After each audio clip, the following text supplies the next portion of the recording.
Aujourd'hui, nous allons voir les symptômes des hernies discales lombaires et cervicales.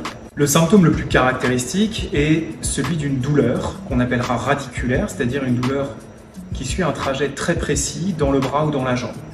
On parlera classiquement de douleur sciatique, quand la douleur suit un trajet à l'arrière de la fesse, de la cuisse, du mollet jusque dans le pied. On parlera de cruralgie lorsque cette douleur va sur le côté de la cuisse, vers le genou et parfois jusqu'au tibia. Au niveau des membres supérieurs, c'est-à-dire des bras, on parlera de névralgie cervico-brachiale. En plus de cette douleur caractéristique, il peut y avoir d'autres symptômes qui, pour le coup, vont dépendre de la localisation où se produit cette hernie discale.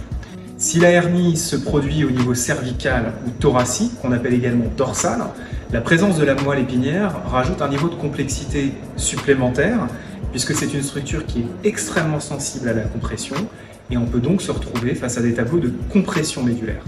Lorsque la hernie se produit au niveau lombaire, et particulièrement lorsqu'elle est volumineuse, elle pourra produire dans certains cas des symptômes d'incontinence urinaire ou fécale par atteinte des nerfs qui vont en direction du périnée, c'est-à-dire de l'entrejambe. On appellera alors cela un syndrome de la queue de cheval. Je vous rappelle que dans la majorité des cas, les hernies discales se résorbent spontanément. Le corps va en effet détecter que le morceau de disque n'est pas censé se trouver là et va se charger de le faire disparaître. Cela peut prendre quelques semaines à quelques mois et peu de facteurs permettent d'anticiper ni malheureusement de modifier la vitesse de résorption de cette hernie.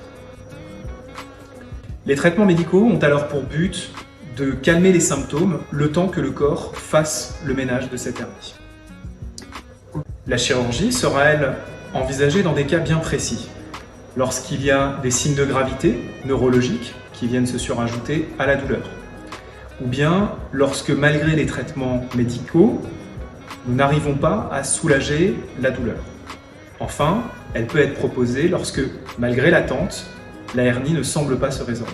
Si vous souhaitez en savoir plus sur le traitement chirurgical des hernies discales, n'hésitez pas à regarder nos prochaines vidéos.